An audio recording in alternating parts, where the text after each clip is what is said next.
Ya, assalamualaikum warahmatullahi wabarakatuh. Sebelumnya izin memperkenalkan diri, nama saya Muhammad Satria Sidik dan ada anggota-anggota saya, ada Michael Drasna Putra, ada Muhammad Prananda. Nah, di sini kami akan mempresentasikan hasil kerja kami, yaitu obstacle ya, yang lompat-lompat itu. Kita mulai aja, langsung kita ke demo, lalu kita balik ke codingan atau ke teknis.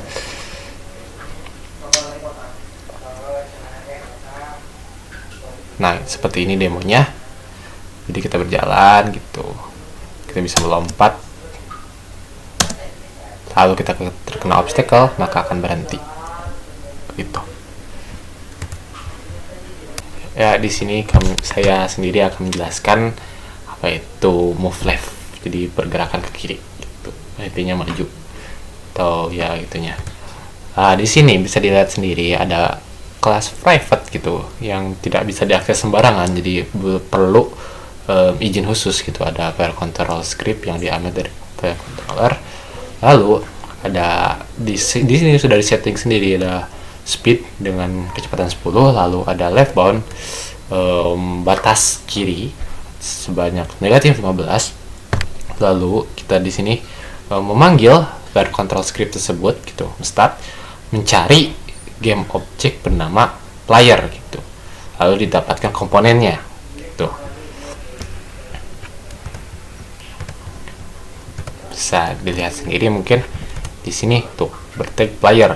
Nah, sini jadi si player control itu disuruh nyari komponen namanya player control.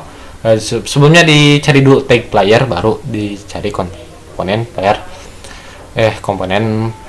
controller. Lalu kita mulai lagi di sini void update atau perulangan. Jika si player control script tadi game over sama dengan false itu salah. Lalu di sini kita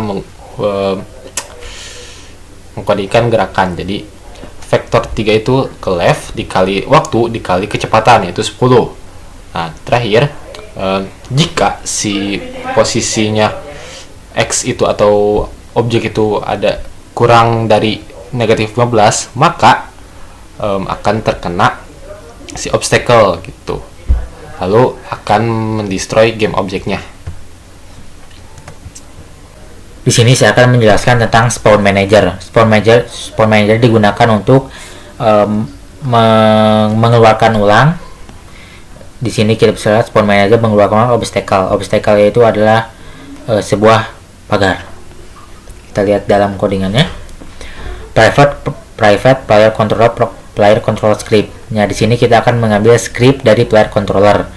Kita juga mempunyai public game object obstacle prefab. Di sini kita akan mengambil game object untuk obstacle yang kita akan gunakan. Selanjutnya kita mempunyai posisi vektor 3, posisi yang akan kita keluarkan, yaitu obstacle sendiri yang diisi dengan vektor 3 dengan x-nya 25 dan juga y dan z-nya adalah 0.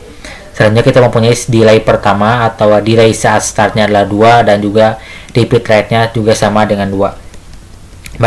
Pada saat void start kita bisa lihat adalah invoke repeating, yaitu akan mengulangi spawn obstacle dengan yang pertama adalah start delay dan juga repeat rate. Berarti maksudnya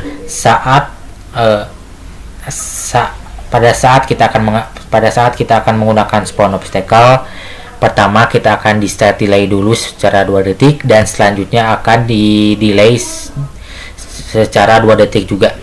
Untuk mengambil player control script kita dengan player control script sama dengan game object mencari dengan tag player. Kalau kita lihat di sini ada player yang sudah di tag dengan player, dan juga kita akan mengambil get komponen player controller, yaitu scriptnya sendiri.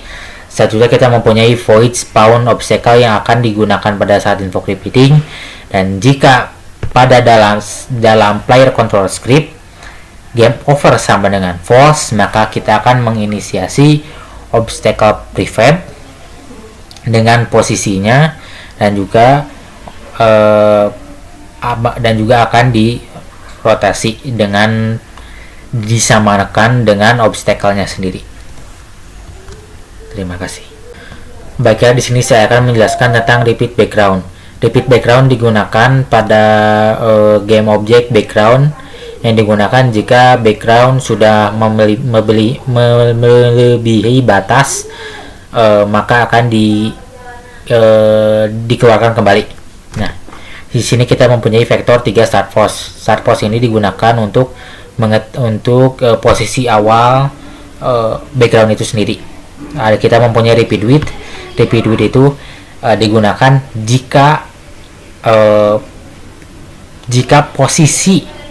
jika posisi background sudah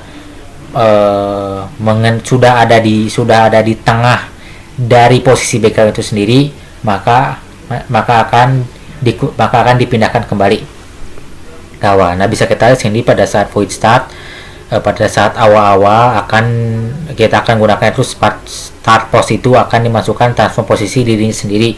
Selanjutnya di periode itu kita akan menggunakan komponen box collider dengan isi X, dengan panjang X-nya dibagi 2. Selanjutnya pada posisi update, jika transform posisi X kurang dari posisi pertama X dikurangi repeat width, maka akan dipindahkan kembali kepada posisi pertama.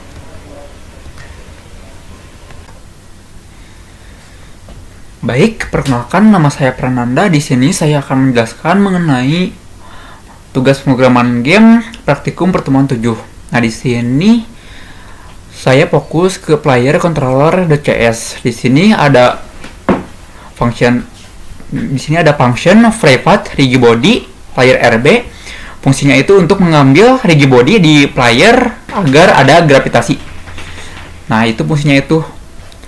Jadi kalau diimplementasikan di Unity, nah ini itu mengambil rigibody di function di tools Unity yang ada di player agar ada gravitasi. Lalu di sini ada public float jump force, ketinggian loncat player atau player untuk melakukan loncatan. Lalu di sini ada public float gravity modifier untuk memodifikasi suatu gravitasi agar bisa loncat dan agar bisa menapak ke tanah atau menyentuh tanah. Lalu di sini ada public ball is on ground untuk mengetahui apakah player tidak menyentuh tanah.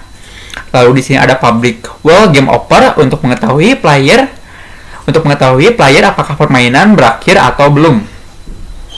Lalu di sini memulai atau memanggil sebelum frame pertama diupdate dengan point start. Lalu di sini ada player RB get component rigibody, mengambil rigibody di player. Lalu ada physics gravity atau sama dengan gravity modifier untuk mengendalikan suatu gravitasi.